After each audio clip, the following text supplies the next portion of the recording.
Avesso. Oferecimento Novo Mundo. Novo Mundo é precinho, é parcelinha, é prazão. Novo Mundo é paixão pelo Maranhão. Entrevista cara a cara. Verdade. Opinião. Ponto de vista. Debate. Palavra. Ideias. Avesso.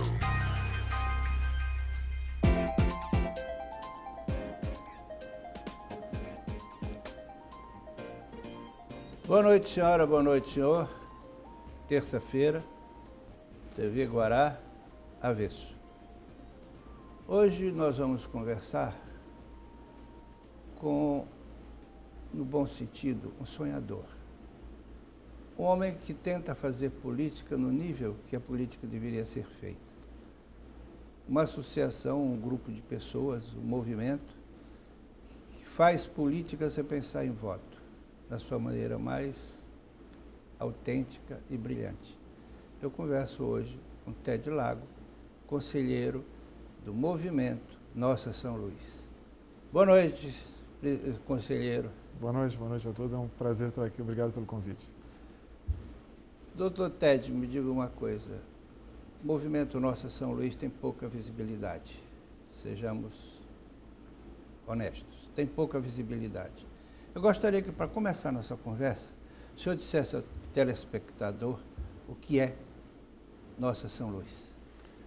Antes de mais nada, eu prefiro me identificar como um realista, né? Muito mais que um sonhador, né? Um realista esperançoso, né? Porque eu acho que nós temos que acreditar é possível essas transformações que nós queremos, que nós trabalhamos. Bem, o Nosso São Luís, ele nasce dentro de um movimento empresarial, que é o Instituto Cidadania Empresarial, surgido em 2001, que agora completa 12 anos já, e que dentro desse movimento nós começamos a trabalhar a difusão do conceito da responsabilidade social empresarial. Ou seja, é a empresa assumindo um papel mais próximo com a comunidade, atuando além de gerar empregos e recolher, pagar impostos, investimentos, ela é uma relação mais próxima com a comunidade. Dentro desse trabalho, né, nós acabávamos sempre desenvolvendo projetos com excelentes resultados, mas ficávamos um pouco frustrados, né, porque nós sentimos a dificuldade... Me dê um exemplo de um projeto desse de bom resultado e um exemplo de frustração. Ok, um trabalho que nós trabalhamos nas brinquedotecas, né? O que é uma brinquedoteca? Hoje nós temos 9 brinquedotecas espalhadas no município de São Luís. E o que é? Ela é um conjunto, é um espaço para as crianças das escolas públicas, no caso municipais, no contraturno, ou seja, a criança passa a manhã na escola, ela passa a tarde numa brinquedoteca, procurando tirar essa criança que ficaria na rua, ociosa, fora do horário escolar. Porque o nosso desejo é ver implantado na nossa cidade, no nosso estado, a escola de tempo integral, que a criança passa o tempo todo. Então nós fazemos isso, hoje temos 9 espaços como esse, atendendo mais de 3.000 crianças, mas elas têm um apoio pedagógico, têm brinquedos desenvolvidos, são lúdicos, focados na formação, na motriz da criança. E qual é a nossa frustração? Nós temos 9, né? Hoje são 214 escolas do município. Então nós não temos a capacidade de fazer esse projeto através da iniciativa privada em todas essas escolas. Aí vem no caso uma palavra-chave, né, que é a escala. Então as transformações que nós queremos ver na nossa sociedade, no nosso estado, nossa cidade, ela precisa de escala. Como é que se dá isso? Através de políticas públicas, né?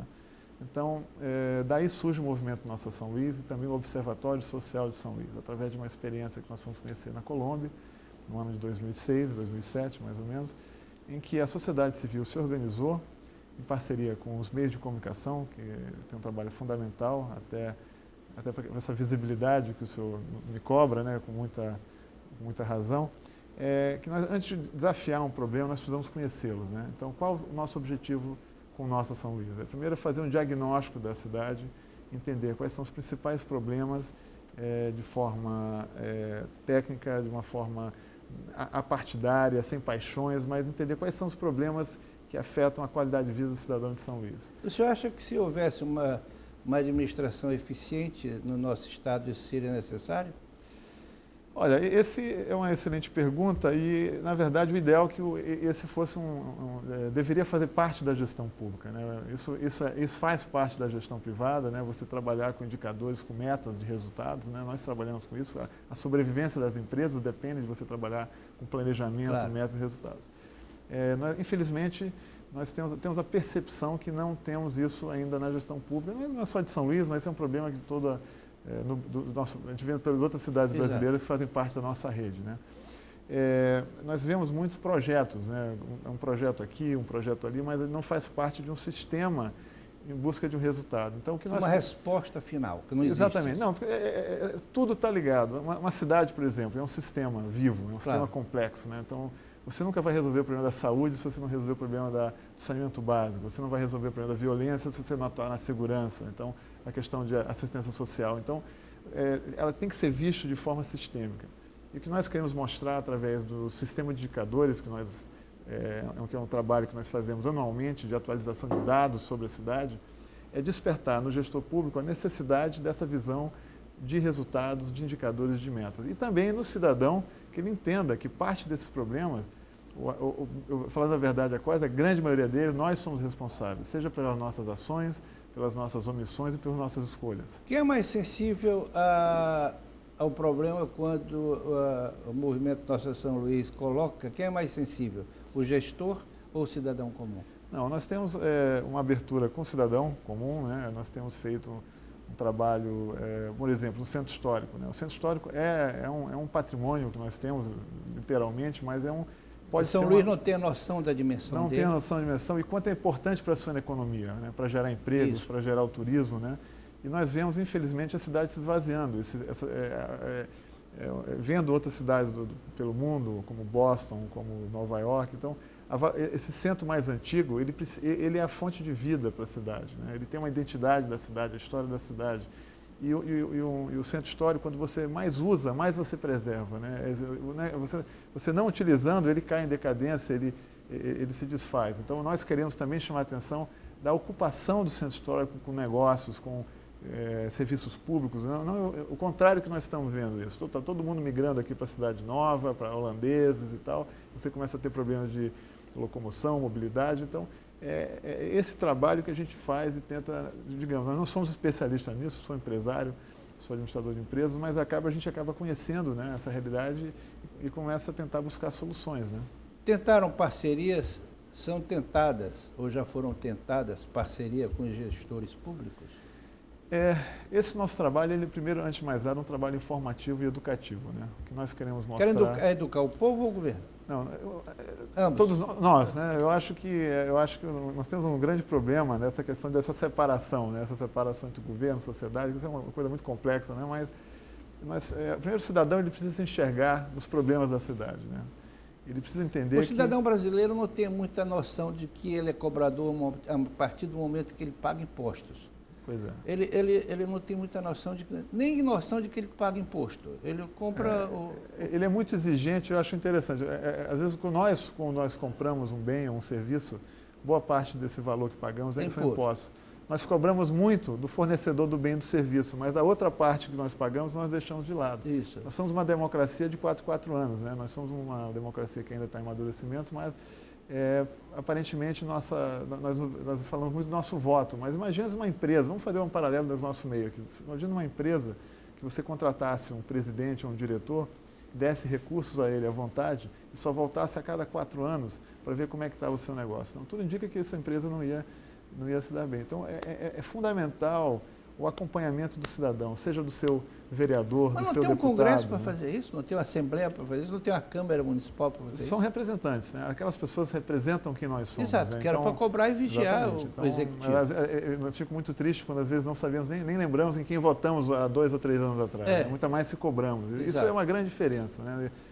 Nas democracias mais assim, desenvolvidas, há um acompanhamento e uma cobrança e quem tem um papel fundamental. Em quem votou, é meu representante. Exatamente. E quem é o papel fundamental disso?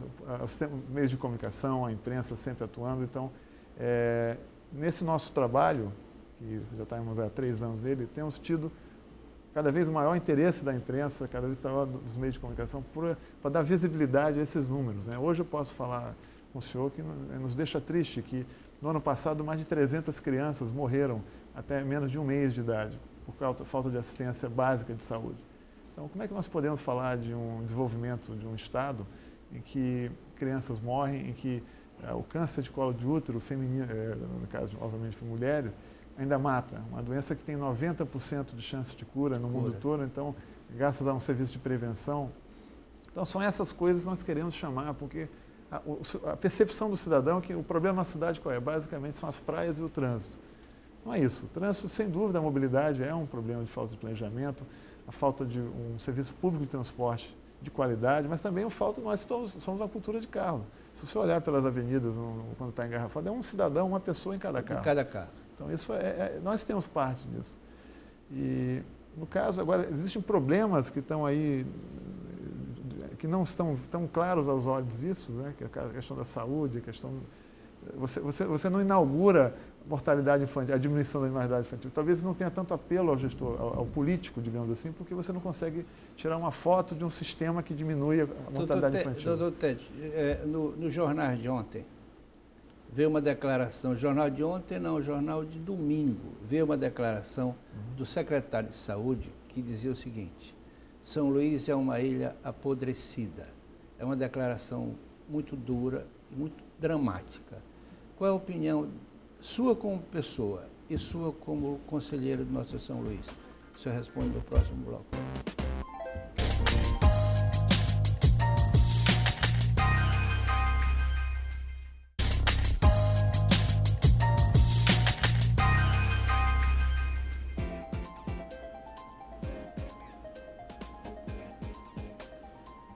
Doutor Ted, a pergunta foi a seguinte: a declaração trágica do secretário de Saúde na imprensa do final de semana de que a ilha está apodrecida, resultado de uma pesquisa encomendada pela própria Secretaria de Saúde.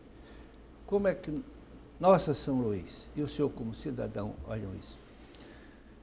Primeiramente como cidadão e também como pai, né? Eu tenho essa frustração hoje de que não poder levar meu filho à praia da maneira que meu pai me levava nos anos 70, nos anos 80 aí, Praia do Olho d'Água, até na própria Ponta da Areia, né? Então isso nos entristece muito. E dentro do nosso movimento, nós entendemos que esse não é um cenário que se formou hoje, ou nos últimos 30, 60 dias. Esse é um cenário que vem se construindo há bastante tempo. Então, mostra primeiramente a falta de planejamento, né? Entender que você tem, dentro da gestão pública, você tem que estar sempre pensando 10, 15, 20 anos à frente, planejando essa cidade também, no caso do espaço público, né? E que há uma solução, e que essa solução precisa ser iniciada. E você não é uma solução paliativa. Tem que se entender, eu acho que uma grande frustração nossa como cidadão, mas também que nós nunca veremos os problemas de uma cidade resolvidos em 4 anos. Então, nós temos um grande problema da questão da continuidade de uma política pública, né? A situação da cidade... Que não é tradição nossa, historicamente não é tradição. Pois é. Até o governo que entra, muda tudo, exatamente. Ele tem certos pruridos, não termina a obra começada. Então, o sistema, no caso, a questão do saneamento básico, eu não sou especialista da área, mas dentro do nosso movimento, nós estamos sempre ouvindo os especialistas, esse é um problema de médio e longo prazo.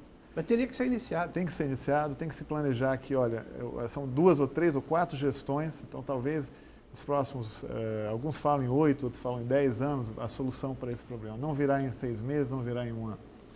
E volta aquele problema, não só você planejar a cidade que já existe, como também aquela cidade que surge nas periferias, né? Dentro da que nós falamos, há uma necessidade de moradia, principalmente nas classes mais baixas da população, é um direito, na verdade, né? Um direito é garantido. Mas as ocupações irregulares contribuem também para isso, como também o crescimento da cidade em áreas que não são adequadas, né? São Luís é uma cidade que tem muita área de mangue, por exemplo. Então, é um crescimento, como ele não é planejado, o mercado tende a ocupar um espaço disponível, né? Mas eu acho que temos que começar. Dentro daqueles que o senhor falou do sonhador, não. Eu acho que eu sou realista, é possível, nós já vimos isso em outros lugares acontecendo, mas nós temos que nos educar. E uma coisa me deixa muita esperança, é a qualidade dos técnicos que nós temos na administração pública. Isso cada vez mais a gente tem dentro do nosso relacionamento, até para conseguir os dados que nós publicamos, que nós não produzimos dados, né? Nós utilizamos dados públicos, né, de diversos níveis, governamentais e não governamentais. Nós reunimos esses dados e damos uma linguagem acessível ao cidadão para esses dados, né? E nós temos nos encontrado e confrontado e conversando com muitos técnicos de diversas secretarias, de diversos órgãos no nível federal, estadual e também municipal. São pessoas extremamente qualificadas, capacitadas, que querem contribuir com isso. Então, isso me dá uma esperança, né? Então, é um cenário positivo, mas que nós precisamos começar e sem medidas mágicas que 90 dias resolve. Não é. É um problema longo, é um processo longo. Temos a academia que tem muita informação sobre esse problema, que pode contribuir, que tem nos contribuído em nossas discussões também. Então, o que nós temos feito é qualificar esse discurso, né? Então, claro, viadutos, pontes são importantes para uma cidade, mas nós temos outras prioridades que são muito, muito importantes. A questão da saúde, a questão do saneamento básico é uma delas. O povo desinformado, ele cria mais problemas do que um povo informado. O senhor acha que tudo isso não passa por um processo de educação?